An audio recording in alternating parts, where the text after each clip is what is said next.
الحمد لله نحمده ونستعينه ونستغفره ونؤمن به ونتوكل عليه ونعوذ بالله من شرور أنفسنا ومن سيئات أعمالنا من يهده الله فلا مضل له ومن يضلله فلا هادي له ونشهد أن لا إله إلا الله وحده لا شريك له ونشهد أن سيدنا ومولانا محمدا عبده ورسوله الذي أرسل إلى الناس كافة بشيرا ونذيرا وداعيا إلى الله بإذنه وسراجا منيرا أما بعد فأعوذ بالله من الشيطان الرجيم بسم الله الرحمن الرحيم واعتصموا بحبل الله جميعا ولا تفرقوا بارك الله لنا ولكم في القرآن العظيم ونفعنا وإياكم بالآيات والذكر الحكيم. وقال النبي صلى الله عليه وسلم المسلم أخو المسلم أو كما قال عليه الصلاة والسلام. صلى الله على سيدنا ومولانا محمد وعلى آله وأصحابه وسلم. صلى الله على سيدنا ومولانا محمد وعلى آله وأصحابه وبارك وسلم. لا إله إلا الله محمد رسول الله. لا إله إلا الله محمد رسول الله. لا إله إلا الله. لا إله إلا الله. لا إله إلا الله. لا إله إلا الله. لا إله إلا الله محمد رسول الله صلى الله عليه وسلم. أستغفر الله إن الله غفور رحيم. أستغفر الله إن الله غفور رحيم. أستغفر الله إن الله غفور رحيم. لا حول ولا قوة إلا بالله العلي العظيم.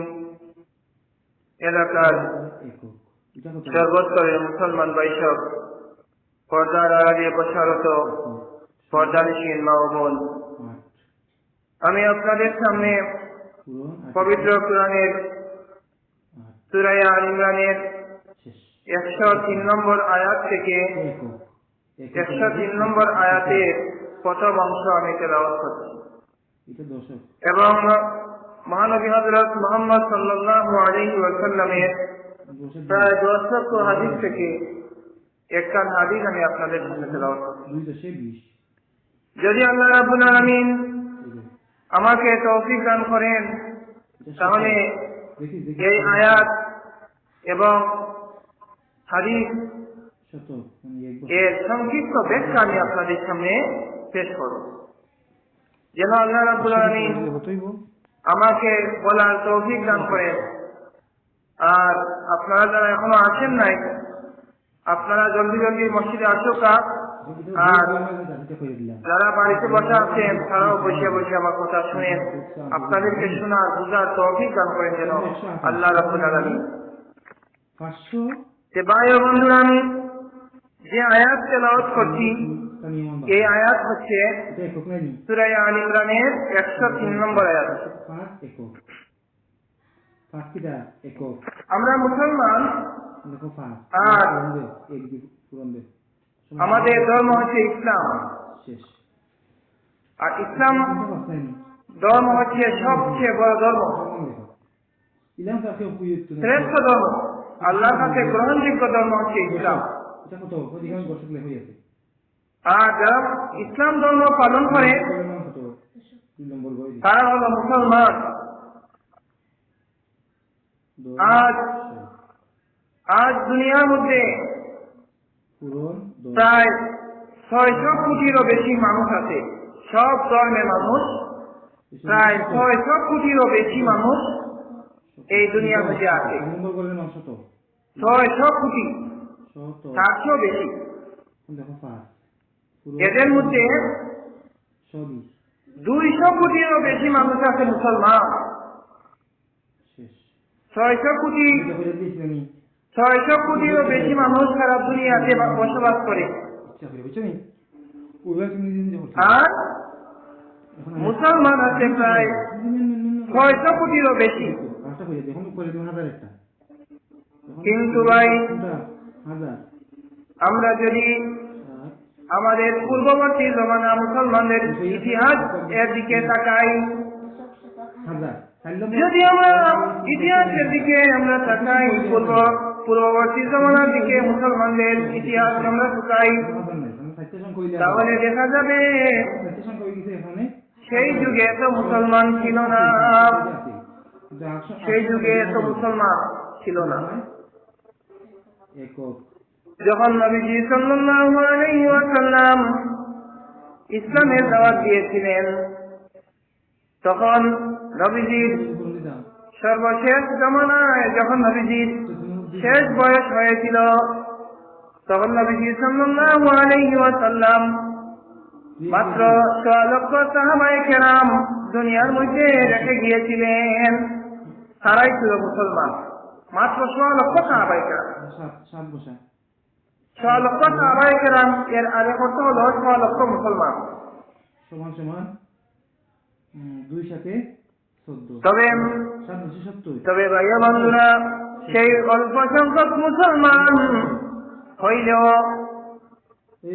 সেই অল্প সংখ্যক মুসলমান সেই দুনিয়ার মধ্যে বসবাস করত।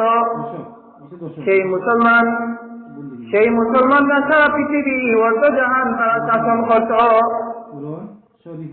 আরো তো বেদিন আছে, ইহুদি খ্রিস্টানরাও ছিল, কিন্তু এই মুসলমানরা এই সারা পৃথিবী প্রায় অর্ধ জাহান,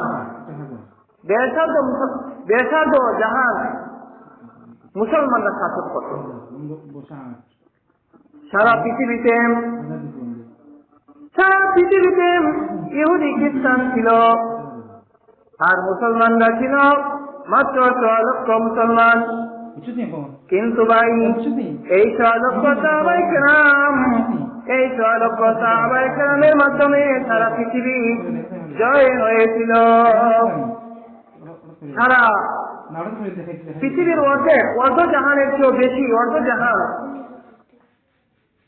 মুসলমানরা শাসন করত, তাদের অধিকারী ছিল, তাদের অধীনে ছিল।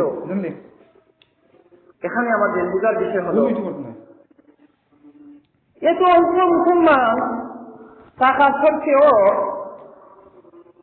সেই মুসলমানরা সারা পৃথিবী শাসন করছে। কিন্তু আজ সারা পৃথিবীতে 200 কোটিরও বেশি মুসলমান, কিন্তু মুসলমানরা আজকে লাঞ্ছিত, বঞ্চিত, অপমানিত, অপদস্থ হইতেছে। আমরা তো ইতিহাস পড়লে আমরা দেখতেছি, আমরা আমাদের চক্ষুর সামনে আমরা দেখতেছি, কানে শুনতেছি যে আজ দুনিয়ায় সারা বিশ্বের মুসলমানরা, সারা পৃথিবীর মুসলমানরা লাঞ্ছিত, বঞ্চিত, অপমানিত, অপদস্থ কেন হইতেছে? ইহুদি খ্রিস্টানের হাতে, বেঈমানদের হাতে, খ্রিস্টানদের হাতে।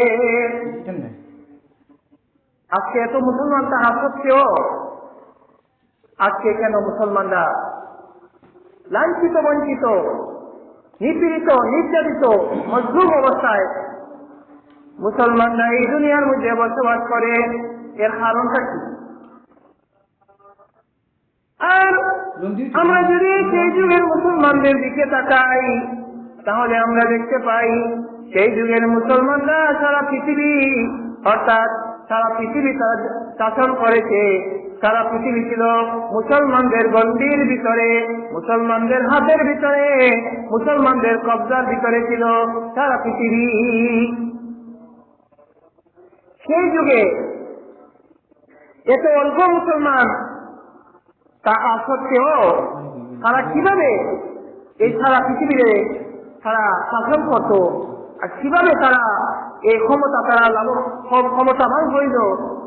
কিন্তু আজকে কেন এত মুসলমান থাকা সত্ত্বেও মুসলমানরা নির্যাতিত, মজলুম অবস্থায় জীবনযাপন করতেছে? এর কারণটা কি? এই প্রশ্ন সাহাবায়ে কেরামের মধ্যেও বিরাজ করেছিল। তাদের মধ্যেও এই প্রশ্ন জেগেছিল। সঙ্গে সঙ্গে এই প্রশ্ন তারা নবীজি সাল্লাল্লাহু আলাইহি ওয়াসাল্লামের কাছে করছিলেন। যখন আল্লাহ রাসূল সাল্লাল্লাহু আলাইহি ওয়াসাল্লাম বললেন যে, হে আমার সাহাবায়ে কেরাম, তোমরা ভালো করে জেনে রাখো যে এমন একটা দিন আসবে, এমন এক দিন, এমন এক সময় আসবে, এমন এক জমানা আসবে যে আমার উম্মতরা এত লাঞ্ছিত, বঞ্চিত হবে, মজলুম অবস্থায়, নির্যাতিত অবস্থায় তারা দুনিয়ার মধ্যে বসবাস করবে। যেমন বৃষ্টি আসলে নদীর মধ্যে বৃষ্টির পানি বাসিয়া যায়, খালে বিলে নদী দিয়া বৃষ্টির পানি বাসিয়া যায়, স্রোত যায়। আর এই পানি দিয়া খড়কুটা, ময়লা আবর্জনা বাসিয়া যায় কিনা? যায়। এই যে খড়কুটা, ময়লা আবর্জনা বাসিয়া যায়, ঠিক তেমনি ভাবে আল্লাহ রাসূল সাল্লাল্লাহু আলাইহি ওয়াসাল্লাম বলেন, হে আমার সাহাবায়ে কেরাম, আমার উম্মতের শেষ জামানায় এমন একটা সময় আসবে যেমন বৃষ্টির পানিতে নদী দিয়া খালের মধ্যে দিয়া খড়কুটা, ময়লা আবর্জনা বাঁচিয়া যায়। এর কোন মূল্য নাই, পথে পথে গাছে গাছে লাগে আর বাঁচে। ঠিক তেমনি ভাবে সাহাবায়ে কেরাম, আমার উম্মতের মধ্যে শেষ জামানায় এমন একটি জামানা আসবে যেমন মুসলমানরা ময়লা আবর্জনার মতো পানি দিয়া বাঁচিয়া তারা ডেঙ্গুরা হাইতে থাকবে, তাদের কোনো মূল্য থাকবে না। এমন একটা সময় আসবে যেমন নদীর পানি দিয়া খড়কুটা, ময়লা আবর্জনা বাঁচিয়া যায়, পথে ঘাটে লাগে। ঠিক তেমনি ভাবে, তদ্রূপ ভাবে আমার উম্মতের মধ্যে এমন একটা সময় আসবে যে মুসলমানরা যেমন ময়লা আবর্জনার মতো বাঁচিয়া বেড়াইবে, তাদের কোনো মূল্য থাকবে না। এমন সময় আসবে আমার উম্মতের মধ্যে। বেঈমান কাফিররা তারা এইভাবে পরিকল্পনা করবে, তারা বেঈমান ইহুদি খ্রিস্টানেরা, সমস্ত বেদিনরা তারা এইভাবে পরিকল্পনা করবে যে সমস্ত বেঈমানরা তারা এক হয়ে যাবে। সামনে এসে বসেন। দুনিয়ার সমস্ত বেঈমানরা তারা একই দিব। তারা এই চিন্তা ভাবনা করব যে মুসলমানদের তারা দুনিয়া খাইয়া ফেলাইতো, এই চিন্তা তারা করতেছে। আল্লাহ রাসূল সাল্লাল্লাহু আলাইহি ওয়াসাল্লাম দৃষ্টান্ত দিয়া বলেন, যেমন ভাবে একজন মানুষ একটা প্লেট নিয়ে বসে খানা খাওয়ার জন্য, বসে কিনা? বসে। এই খানা প্লেটের মধ্যে বিভিন্ন জাতের খানা থাকে কিনা? থাকে। তখন ওই ব্যক্তি ইচ্ছা হলে মাছ, গুড়, রুটি, ভাত বাচ্চা বাচ্চা খাইতে পারে। আবার এর মধ্যে যদি কোনো মাছের কাঁটা থাকে অথবা খাওয়ার অযোগ্য কোনো জিনিস থাকে প্লেটের মধ্যে, তখন ওই ব্যক্তি ওই খাতারে ওই খানার অনুপযোগী জিনিসটারে প্লেটে কি বাঁচিয়া ফালাই দেয়, আর যেটা খাওয়ার মতো ওইটা খায়, আর যেটা রাখার মতো সেটা খায় না, ফালায় না, আবার প্লেটেও রাখি দেয়। একজন মানুষ যেমন ভাবে এইভাবে করে, ঠিক তেমনি ভাবে আল্লাহ রাসূল সাল্লাল্লাহু আলাইহি ওয়াসাল্লাম বলেন, হে আমার সাহাবায়ে কেরাম, আমার উম্মতের মধ্যে এমন একটা জমানা আসবে যেমন ভাবে মানুষ প্লেটের মধ্যে খানা বাচ্চা বাচ্চা খাইয়া ফেলে, ঠিক তেমনি ভাবে বেঈমান কাফিররা দুনিয়ার সমস্ত মুসলমানদেরকে ধ্বংস করার জন্য তারা এক হয়ে যাবে, তারা মুসলমানদের শেষ করে দিত। এই জন্য তো আজকে আমরা দেখতে পাইতেছি মুসলমান আফগানিস্তান ছিল একটা মুসলমান রাষ্ট্র, আফগানিস্তান মুসলমান রাষ্ট্র ছিল, এমন মুসলমান তারা ছিল, সাদ্দামের দেশ যে রাষ্ট্রটা ছিল মুসলমান, তারাও ছিল মুসলমান রাষ্ট্র। ঠিক তেমনি ভাবে আফগানিস্তান, ইরাক, ঠিক তেমনি ভাবে বার্মা, মায়ানমার আমাদের পার্শ্ববর্তী দেশ, আমাদের পূর্বে পড়ছে, আমাদের পূর্ব দিকে বার্মা।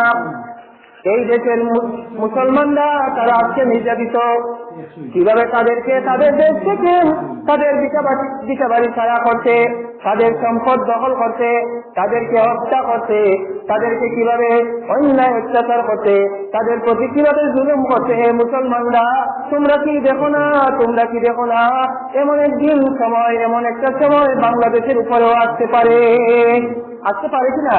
পারে। এই জন্য আমি যে আয়াত তেলাওয়াত করছি, এই আয়াতটা হচ্ছে সূরা আল ইমরানের 103 নম্বর আয়াত, সূরা আল ইমরানের 103 নম্বর আয়াত। এই আয়াতে আল্লাহ রাব্বুল আলামিন বলেন আমাদের করণীয় কি, সেই কথা আল্লাহ রাব্বুল আলামিন আমাদেরকে শিক্ষা দিয়েছেন। কি শিক্ষা দিয়েছেন? যে হে দুনিয়ার মানুষেরা, হে দুনিয়ার মুসলমানেরা, আমি তোমাদেরকে দুনিয়ার মধ্যে রাজত্ব দান করব। যদি তোমরা আমার কথা মতো শোনো, তাহলে আমি তোমাদেরকে দুনিয়ার মধ্যে কর্তৃত্ব দান করব। আমি তোমাদেরকে শাসন ক্ষমতা তোমাদের হাতে দিব। বেঈমান কাফিরদের উপরে তোমাদেরকে আমি ক্ষমতা শক্তি দান করব। বেঈমান কাফিররা তোমাদের সঙ্গে কোনোদিন মোকাবেলা করতে পারবে না।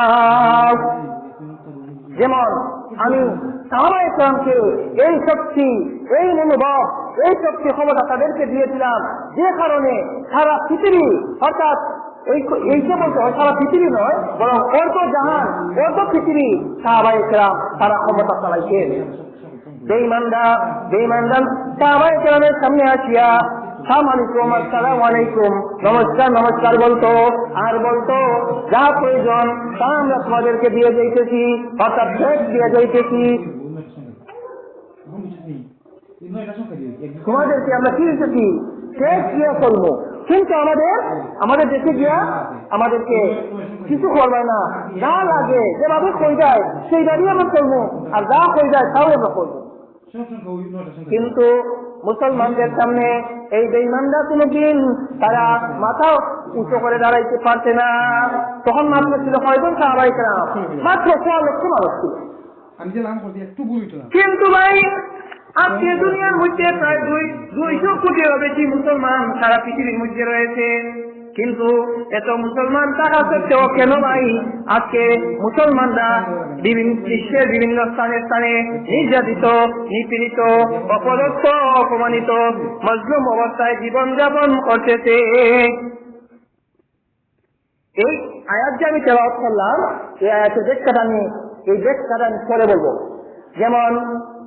যেমন আফগানিস্তান, ইরাক, আফগানিস্তান ছিল এমন একটা মুসলমান রাষ্ট্র যে রাষ্ট্রের মহিলারা তারা পর্দা ছাড়া কোনদিন তারা বাইর হইত না। তারা পর্দা ছাড়া কি বাইর হইত না। আমাদের বাংলাদেশের মুসলমান মেয়েরা পর্দা করিয়া ঘর থেকে বাইর হয় কিনা? হয়, বাইর হয়। তবে কিছু সংখ্যক মানুষ আছে, কিছু মহিলারা আছে তারা বেপর্দা চলে, আমরা তাদের জন্য দোয়া করি। যারা মুসলমান নারী তারা যেন পর্দা করিয়া তারা চলে, এই আদেশ এই অনুরোধ আমরা তারা করবো। আর তাদের জন্য আমরা দোয়া করতাম যেন তারা পর্দাশীল হয়ে যায়। এই জন্য ভাই আমাদের সেই ইতিহাসটা জানতে হবে যে আফগানিস্তানের নারীরা তারা এমন পর্দাশীল নারী ছিল, তারা কোনোদিন ভাবত না যে আমাদের মুখ, আমাদের এত দামি জিনিস, সম্মানী মুখটা যেন কোনো পরপুরুষে না দেখে, সেইটা তারা কোনোদিন তারা ভাবত না যে আমাদের মুখ কোনো পরপুরুষে দেখবে, এইটা তারা কোনোদিন কল্পনাও করত না। কথা বুঝতে পারছেন? কিন্তু ভাই, কিন্তু সেই মহিলাদের এমন অবস্থা হইল, এমন দুর্গতি, এমন দুর্দশা তাদের হইল যে সেই দেশের মধ্যে এমন নির্যাতন, এমন অমানবিক কার্যকলাপ চালাইল সেই আমেরিকা, যে কারণে এই মুসলমান নারীদের গর্ভের পেটের ভিতরে খ্রিস্টানদের বাচ্চা জন্ম গ্রহণ করতে বাধ্য হয়েছে। কিভাবে?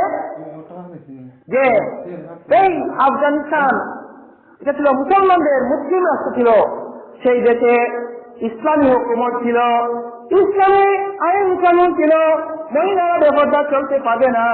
আর মুসলমানরা মুসলমানের মতো জীবন যাপন করত। এই সমস্ত কারণ দেখিয়া ইহুদি খ্রিস্টানেরা মুসলমানদের পিছনে লাগিয়া এই আফগানিস্তান ধ্বংস করে দিল। এই আফগানিস্তানের নারীদের সুন্দর সুন্দর রূপসী সুরভী সুন্দর সুন্দর নারীদেরকে ধরে নিয়ে তারা নির্যাতন করলো, তাদেরকে এমন নির্যাতন করলো।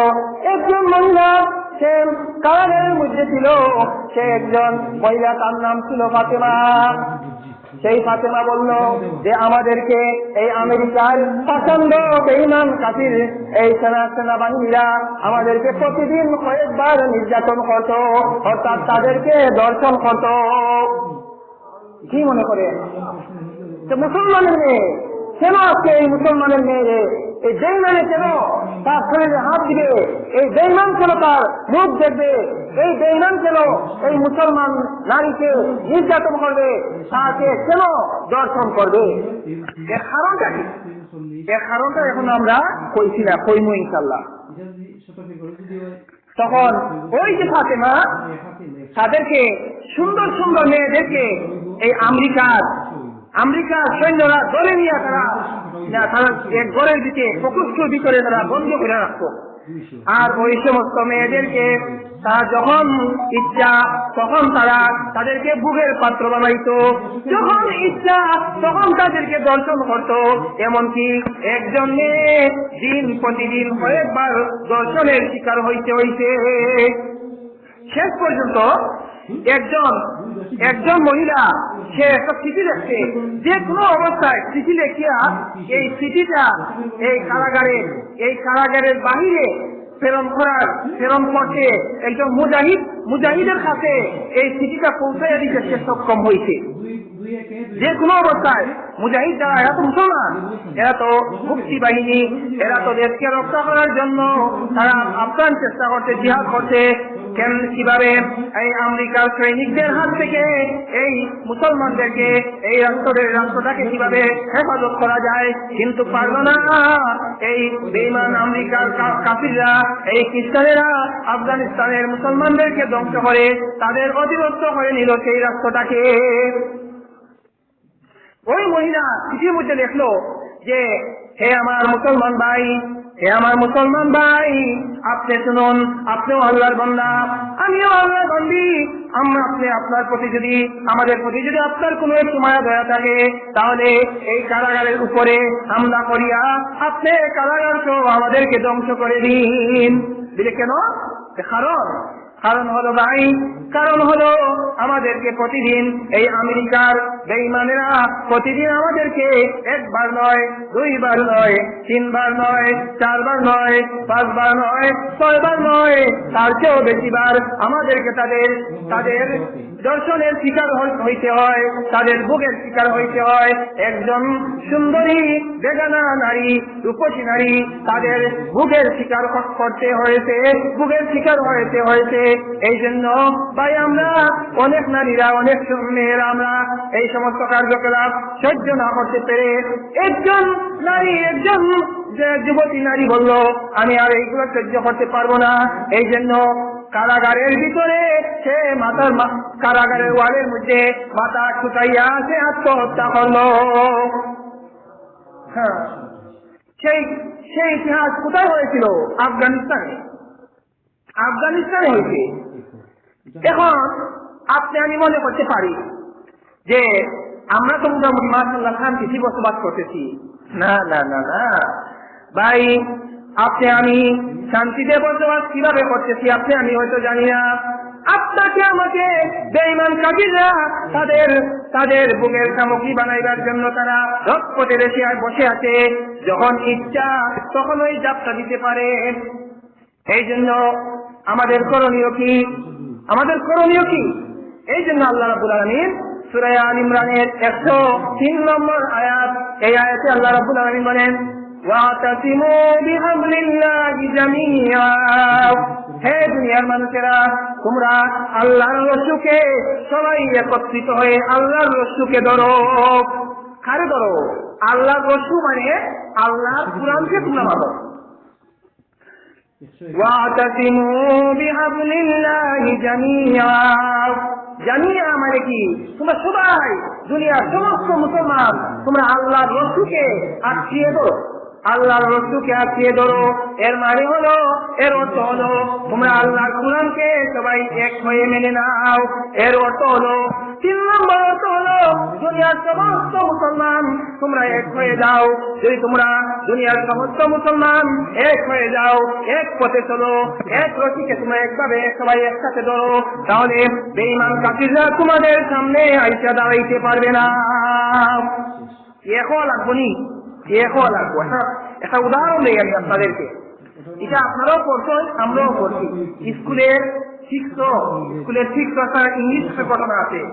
এক ব্যক্তির 5 জন ছেলে আসেননি, আপনার পড়ছেননি? এক ব্যক্তি কয় ছেলে আসেন? 5 ছেলে আসেন। ওই ব্যক্তি খুব বুদ্ধিমান আছিল। সে কইল তার 5 ছেলে প্রথম দিল একজন ছেলের কাছে আনিয়া 5টা বাসের চিহ্ন আনিয়া দিতে। হয়েছে বাবা নেও তোমাকে একটা চিহ্না, নেও তোমাকে একটা চিহ্না, নেও তোমাকে একটা চিহ্না, নেও তোমাকে একটা চিহ্না। 5 জনকে 5টা চিহ্না দিতে। দেওয়ার পরে কইছে বড় ছেলেরা কইছে বাবা তুমি একটা চিহ্নারে ভাঙবো। সঙ্গে সঙ্গে ভাঙলি ফট করে ভাঙতে একটা চিহ্না ভাঙতে কষ্ট না সহজ। তখন এইবার সবাই পরীক্ষা নিল। নেওয়ার পরে কইল দেখছো তো চিহ্না ভাঙনা সহজ। তখন 5টা চিহ্নারে একত্রিত করিয়া, ঠিক আছে নি? এই ঘটনা আসেনি? এই ঘটনা থেকে শিক্ষা হলো যে যখন একটা চিহ্না ভাঙা হলো, ভাঙার পরে বুঝাইয়া দিল যে একটা চিহ্না তো ভাঙলে দেখলে কি পরিমাণ শক্তি ব্যয় হয়। এবার তোমাকে আমি 5টা চিহ্না একত্রিত করিয়া দিলাম, তখন তুমি 5টা চিহ্নারে একসঙ্গে ভাঙবো তো দেখা যায়? ভাঙা যায় না। 5টা চিহ্না আপনি ভাঙতে পারবেন না, কিন্তু একটা চিহ্না ভাঙতেন। ঠিক তেমনি বলেন আল্লাহ রাব্বুল আলামিন বলেন, ওয়াতাসিমু বিহাবলিল্লাহি জামিআ ওয়া লা তাফাররাকু। তাফাররুক করতে গিরা পৃথক তাফাররুক করতে গিরা মানে দল হইও না। ওয়া লা তাফাররাকু, তোমরা বিভক্ত হইও না, দলাদলি করিও না। এমনি যে এক দল, এমনি যে আরেক দল, এমনি যে আরেক দল, এইভাবে হইও না। এই দুনিয়ার মুসলমানরা তোমরা এক হয়ে যাও। যদি তোমরা এক হইতে পারো তাহলে দুনিয়ার কোন কাফিররা, দুনিয়ার কোন ইহুদি, দুনিয়ার কোন নাসারা, দুনিয়ার কোন বেঈমান তোমাদের সামনে আইসা দাঁড়াইতে পারবে না, তোমাদেরকে তেলা দিয়া সরাইতে পারবে না। যেমন 5টা চিহ্না ভাঙা কঠিন হয়ে যায়, 5টা চিহ্না ভাঙা যায় না, ঠিক তেমনি ভাবে দুনিয়ার মুসলমানরা তোমরা এক হয়ে যাও, তোমাদেরকে কোনো বেঈমান ভাঙতে পারবে না। কথাটা বুঝতে পারছেন? এই জন্য আল্লাহ রাব্বুল আলামিন আমাদেরকে শিক্ষা দিয়েছেন, হে মুসলমানরা, তোমরা দুনিয়ার মধ্যেও বীর পুরুষ সিংহ পুরুষের মতো দুনিয়ার মধ্যে বসবাস করো, আর তোমাদেরকে আমি বসে রাজত্ব দান করব। আর যদি তোমরা দুনিয়ার মধ্যে সুখে শান্তিতে খাও, পরকালেও আমি তোমাদেরকে সুখ শান্তি দিব। কিন্তু মুসলমান, আল্লাহ রাব্বুল আলামিন আমাদেরকে সুখ শান্তি দিবেন দুনিয়ার মধ্যে, তবে শর্ত আছে। শর্ত আসেনি? আমরা আগেই যে কথাগুলো কইছি যে সাহাবায়ে কেরামের যুগে মাত্র 64 সাহাবায়ে কেরাম ছিলেন, তারা কিন্তু অর্ধজাহান শাসন করেছেন। তাদের সামনে বেঈমান কাফিররা শুধু নমস্কার করতো, তাদের সামনে চোখ খুলে দিয়া খাওয়ার কোনো সাহস বেঈমানের ছিল না, বেঈমানের কোনো সাহস ছিল না। কিন্তু আজকে দুনিয়ার মধ্যে 200 কোটিরও বেশি মুসলমান, তারা কেন বেঈমানদের হাতে নির্যাতিত হইতেছে? এর কারণটা কি? এবার শুনেন তার কারণ। এর কারণ হলো, মুসলমানরা নামে থাকবে মুসলমান, কিন্তু খানে মুসলমান হবে না। উপরে দেখা যাবে দান, কিন্তু বিদ্বেষণ নাই, যেমন সুতা। কথা বুঝতে পারছেন? যখন এমনি দেখা যায় দান, কিন্তু ওজন হলে দান ওজন, কিন্তু বাতাসের মধ্যে নিলে এই দান আর দান থাকে না, সুতা বাতাসে ছড়াইয়া দেয়। ঠিক তেমনি ভাবে আমাদের সমাজের মধ্যে মুসলমান নামে অনেক মানুষ আছে, এরা আসলে মুসলমান নয়, অথবা মুসলমান হইলেও প্রকৃত মুসলমান নয়, অথবা কিছু কিছু মুসলমানই কাজ করে, আর আবার অমুসলমানের কাজও করে। এই জন্য তোমরা যদি প্রকৃত মুসলমান না হইতে পারো, তাহলে তোমরা বেঈমান কাফিরদের হাতে অপমানিত, বেজ্জিত হইবে, লাঞ্ছিত হইবে, মজলুম হইবে। বেঈমান কাফিররা তোমাদেরকে পিটাইয়া তোমাদেরকে শাসন করবে। কথাটা বুঝতে পারছেন? এর মধ্যে আমরা আজকে দুনিয়ার মধ্যে লাঞ্ছিত বঞ্চিত হওয়ার কারণ কি? একটা কারণ হলো আমাদের মুসলমানিত্ব সঠিক নয়। আমরা মুসলমানি সঠিকভাবে আদায় করতে হবে, তারপরে আমাদের এই জিনিসটা কি, কোন জিনিসটা? আমরা দুনিয়ার মধ্যে শক্তি, আমরা দুনিয়ার মধ্যে খাওয়া নিয়া শক্তি নিয়া বীর পুরুষের মতো থাকতে পারবো। আমাদের সামনে আইসা কোন বেঈমান চোখ তুলিয়া দিয়া তাকাইতে পারবে না। একটা হলো মুসলমান তুমি আগে ঠিক হইতে হবে। 2 নম্বর, তুমি মুসলমান, তোমার মুসলমান ঠিক হওয়ার পরে, আকীদা বিশ্বাস ঠিক হওয়ার পরে, তুমি আল্লাহ যে সমস্ত বিধিবিধান গুলা, অর্থাৎ ইবাদত বন্দেগী, সেই ইবাদত বন্দেগী তুমি সঠিকভাবে আদায় করতে হবে। 2 নম্বর। 3 নম্বর হলো, তুমি কোন বেঈমানের তাবেদারি করতে পারবে না, কোন বেঈমানকে ভয় করতে পারবে না, কোন মুসলমানকে তুমি ভয় করতে পারবে না, কোন মুসলমানের দালালি করতে পারবে না। যদি তুমি তাই করতে পারো, তাহলে আমি আল্লাহ রাব্বুল আলামিন বলতেন, আমি তোমাদেরকে দুনিয়ার মধ্যে শাসন ক্ষমতা তোমাকে দিব, তোমাকে দুনিয়ার রাজত্ব ক্ষমতা তোমাদেরকে দান করব, আর তোমরা দুনিয়ার মধ্যে সুখ শান্তিতে বসবাস করবে। আবার দুনিয়ার মধ্যে সুখ শান্তিতে বসবাস করার পরে তোমাদেরকে মৃত্যুর পরে আমি চিরশান্তি, চিরমুক্তি, জান্নাতের পথে, জান্নাতে তোমাদেরকে আমি স্থান দান করব। আর যদি মুসলমানরা মুসলমানত্ব হারিয়ে তারা অমুসলমানের কালচার গ্রহণ করে, তাহলে মুসলমানরা কি হইতে পারবে না? এই দুনিয়ার মধ্যে তারা জয়ী হইতে পারবে না। আমাদের মধ্যে তো এমন মানুষ পাওয়াই যাইতেছে যে আজকে মুসলমান হয়েও অমুসলমানের কাজ করে। আর 2 নম্বর হলো, একদল মানুষ আছে, এরা মুসলমান কিন্তু এরা বেঈমানের তাবেদারি করে, বেঈমানদের ভয় করে। কোন মুসলমান এক নয়, তার মুসলমানে পাগল সৃষ্টি হয়ে গেছে, মুসলমানের মধ্যে দলাদলি হয়ে গেছে। এই জন্য মুসলমানরা আজকে দুনিয়ার মধ্যে মুখ খুলে কথা বলতে পারে না, বরং বেঈমান কাফিররা মুসলমানদেরকে মারার জন্য তারা রক্ততে বসে আছে।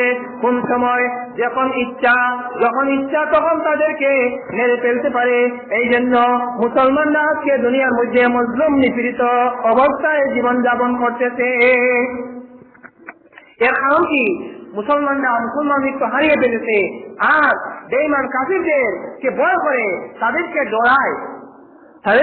ডরায়, আর তারা ইবাদত বন্দেগী তারা ভুলে গিয়েছে। মুসলমানরা কি করছে? ইবাদত বন্দেগী ভুলিয়ে গেছে। তারা ইবাদত বন্দেগী যে পরিমাণ করার উচিত ছিল সেই পরিমাণ তারা করতেছে না, বরং গুনার মাত্রা আরো বেড়ে গেছে। এই জন্য ভাই আল্লাহ রাব্বুল আলামিন বলেন, ওয়াতাসিমু বিহাবলিল্লাহি জামিআ, হে মুসলমানরা তোমরা আল্লাহর রস্যুকে একত্রভাবে এক হয়ে সবাই আল্লাহর রস্যুকে এক রস্যুকে তোমরা ভালোভাবে শক্তভাবে আঁকড়িয়ে ধরো। ওয়ালা তাফাররাকু, তোমরা দলাদলি করিও না, তোমরা বিভক্ত হইও না। যদি বিভক্ত হয়ে যাও তাহলে তোমাদেরকে বেঈমান কাফিররা তোমাদেরকে ধ্বংস করে দিবে। যেমন একটা ঘটনা বলতে একটা দৃষ্টান্ত আমি আপনাদেরকে দিই। আসলে আমার কোনো জ্ঞান বুদ্ধি কেমন নাই, তারপরেও আমি কিছু কথা আমি কই, আপনারা শুনেন, সেটা জামে মসজিদ, আর কিছু কথা শোনার আমাদের দরকারও আছে। যাই হোক, যেমন মুসলমানরা যদি বিভক্ত হয়ে যায় তাহলে এটা একটা মুসলমানদের একটা সমস্যা, এটা মুসলমানদের একটা কি একটা সমস্যা। যেমন একটা ছাগলের মধ্যে কয়েকটা ছাগল থাকে কিনা, এই ছাগলের মধ্যে হামলা করার জন্য একদল শত্রু বাহিনী আছে। তারা খারাপ শিয়াল বাঘ বা এই জাতীয় হিংস্র প্রাণী আছে, যারা ছাগলকে খাই দিত, দইয়া খাই দিত। তা অনেক সময় পয়েন্টে বসে থাকে। কিন্তু ছাগলের মধ্যে কিন্তু শক্তিশালী কয়েকটা আছে, পুরুষ ছাগল যেটা, এটা শক্তিশালী থাকে।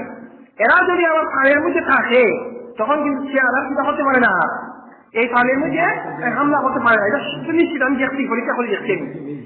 কুকুর কিন্তু আমি একবার দেখছি কয়েকটা মেরা যাচ্ছে না নিয়ে মেরা ফালের মধ্যে কুকুরকে হামলা করে, কিন্তু ওই যে ফাঁটা আছে সে গিয়া এই শিয়াল যে দৌড়াইয়া কুকুরে দৌড়াইয়া বাচ্চা মারি ফান মারি করে। ঠিক তেমনি ভাবে যেমন ধরেন এই সমস্ত প্রাণীরা তারা একটা প্রাণীকে আর একটা প্রাণী খাওয়ার জন্য, আর যদি একটা ছাগল বা একটা বেড়া আলাদা হয়ে যায় তখন কিন্তু এই ছাগলটারে এই শিয়াল বা কুকুরে হামলা করতে সহজ হয় কিনা। ঠিক তেমনি ভাবে মুসলমানরা তোমরা দল থেকে বাইর হইও না, তোমরা সবাই এক দল হয়ে যাও। যদি তোমরা দল থেকে বাইর হয়ে যাও তাহলে তোমাকে বেঈমান ধরে নিয়ে যাবে, তোমাকে বুঝাইয়া তোমারে ভিন্ন মতাদর্শী করে ফেলবে, তোমাকে তার মতে আদর্শে তোমাকে আদর্শবান করে ফেলবে। তোমার একজনকে সরাইয়া নিয়া সে সারা মুসলমান সমাজের মধ্যে ফাটল সৃষ্টি করবে, আর এ থেকেই মুসলমানরা বিভক্ত হয়ে যাবে, মুসলমানদের মধ্যে ফিতনা শুরু হবে, মুসলমানদের মধ্যে মারামারি শুরু হবে, মুসলমানদের মধ্যে কুন্দল শুরু হয়ে যাবে। যেমন আজকের দুনিয়ার মধ্যেও এই সমস্ত ফিতনা ছড়াইতেছে। মুসলমানদের ধ্বংস হতো কিভাবে, বাইয়ে ফিতনা লাগাই দিতেছে কিভাবে। যেমন আমরা বাংলাদেশ মুসলমানদের, পাকিস্তান মুসলমানদের, তারা আমাদের মুসলমান ভাই, আর আফগানিস্তানও ছিল মুসলমানদের, তারাও আমাদের মুসলমান ভাই। সারা পৃথিবীর সমস্ত মুসলমান এক। এটা আমার কথা নয়, বরং আল্লাহ রাসূল সাল্লাল্লাহু আলাইহি ওয়াসাল্লাম বলেন, আল মুসলিমু আখুল মুসলিম, মুসলমান মুসলমানের ভাই। মুসলমানের কি ভাই? আল মুসলিমু আখুল মুসলিম, মুসলমান মুসলমানের ভাই। এই কথাটা আপনারা সবাই মুখস্থ করবেন, ইয়াদ রাখবেন। আল মুসলিমু আখুল মুসলিম, মুসলমান মুসলমানের ভাই। সমস্ত মুসলমান হলো এক, সমস্ত মুসলমান এক হলো এক। যেমন আপনার শরীর, আপনার হাত, আপনার এই হাত, আপনার মাথা, আপনার বুক, আপনার পা, আপনার সারা শরীর, যেমন হাত পা মাথা পা মিলাইয়া পিঠ মিলাইয়া সারা শরীর মিলাইয়া যেমন আপনার একটা দেহ, একটা বডি, এই ঠিক তেমনি ভাবে পাকিস্তানের মুসলমান, আফগানিস্তানের মুসলমান, ইরাকের মুসলমান, সৌদি আরবের মুসলমান, বাংলাদেশের মুসলমান, ইন্ডিয়ার মুসলমান, সব মুসলমান তোমরা ভাই হয়ে থাকতে হবে। আর না হয় তোমাদেরকে কিভাবে বেঈমানরা মারবে সেটা তোমরা বুঝতেও পারবে না।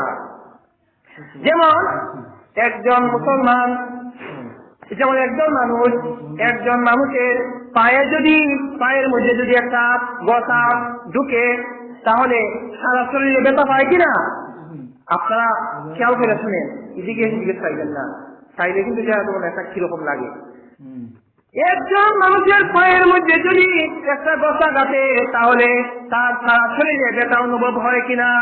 পায়ের মধ্যে গসা কাটলো কিন্তু আপনার হাতের মধ্যে কেন দুঃখ অনুভব হলো? আপনার নলেজে কেন দুঃখ অনুভব হলো? কেন অনুভব হলো? এর কারণ হলো আপনার পা হইল যে আপনার শরীরের অঙ্গ। ঠিক তেমনি বলেন আল্লাহ রাসূল সাল্লাল্লাহু আলাইহি ওয়াসাল্লাম বলেন, আল মুসলিমু আখুল মুসলিম, মুসলমান মুসলমানের ভাই। যদি আফগানিস্তানের মুসলমানকে কোনো বেঈমান আক্রমণ করে, কানের উপরে যদি কোনো একটা চিৎকার বাড়িয়ে দেয় আর সেই মুসলমান যদি ইট করিয়া ডাক দেয়, তাহলে দুনিয়ার সমস্ত মুসলমান তোমরা এক হয়ে এক ডাকে সাড়া দিও, এক বাক্যে সাড়া দিও, তোমার মুসলমান ভাইয়ের পাশে গিয়া দাঁড়াইও। আর না হয় তোমরা এক হইতে পারবে না। দুনিয়ার মধ্যে তোমরা বেঈমানের হাতে পিঠা খাইবে, মার খাইবে, তারপরেও তোমরা দুনিয়ার মধ্যে শান্তিতে থাকতে পারবে না। পারবে না। যদি আপনার আমার ক্ষমতা না থাকে দুনিয়ার মধ্যে, তাহলে এই জীবনে কি লাভ? কোন লাভ নাই। যদি আপনার ক্ষমতা না থাকে, বরং আমাদের প্রতিপক্ষ তাদের অধীনস্থ হয়ে থাকতে হয়, তাহলে তো আপনি আমি তাদের ভোগের পাত্র হইবই। আর যদি মুসলমানরা দুনিয়ার মধ্যে ক্ষমতা দখল করতে পারে, মুসলমানরা এক হইতে পারে, তাহলে বেঈমানরা তোমাদের সামনে আইসা দাঁড়াইতে পারবে না। এক মুসলমান হচ্ছে কি আরেক মুসলমানের ভাই। যেমন আপনার শরীরে এক জায়গার মধ্যে ব্যথা হইলে সারা শরীর ব্যথা অনুভব করে, ঠিক তেমনি ভাবে বাংলাদেশের মুসলমানদের যদি কোনো বেঈমানে আক্রমণ করে, হামলা করে, তাহলে সৌদি আরবের মুসলমানদের দায়িত্ব হলো তাদের পাশে আইসা দাঁড়ানো। কিন্তু ভাই আজকের মুসলমানেরা এমন মুসলমান, এক দেশের মুসলমানকে বেঈমান কাফিররা মারলো, আর আরেক পার্শ্ববর্তী মুসলমান সে তামসা দেখলো, তখন বেঈমান হতে অনুভব করতে পারে রে, যে বুঝতে পারছি তোমারে আমি ঠিকমতি কই, তোমার ভাই তোমার পাশে এসে দাঁড়াইবে না। কত দুঃখের বিষয়। এই যে আফগানিস্তানের মুসলমানদের মানলো, এই পাকিস্তানের আমেরিকান সৈনিকরা, আমেরিকার রাজা পাকিস্তানের রাজাকে বলল, পাকিস্তান রাষ্ট্রকে বলল যে আমি আফগানিস্তানে হামলা করব, তোমার আকাশের উপর দিয়ে আমি আসতে হবে, তোমার স্থল দিয়ে আমি আসতে হবে, তোমার জল দিয়ে আমি জলপথ ব্যবহার করব, তোমার অনুমতি আছে কি? তখন পাকিস্তানের সরকার বলল, হ্যাঁ অনুমতি আছে, তুমি যেভাবে ইচ্ছা সেইভাবে আফগানিস্তানের মুসলমানদের মারো, সাবধানে ঈদের দিন ফাঁসি দেও, আমার কোনো অসুবিধা নাই। এইভাবে মুসলমানরা নির্যাতিত নিপীড়িত হবে। এর কারণ কি? মুসলমানরা এক নয়, মুসলমানরা আল্লাহরে ভুলিয়া গেছে, বেঈমান কাফিরদের কালচার গ্রহণ করছে। আল্লাহ তাআলা যেন আপনাকে আমাকে এর চেয়ে আমল করার তৌফিক দান করেন। সবাই বলেন আমিন। সুবহান রাব্বিকা রাব্বিল ইজ্জাতি আম্মা ইয়াসিফুন ওয়া সালামুন আলাল মুরসালিন ওয়ালহামদুলিল্লাহি রাব্বিল আলামিন।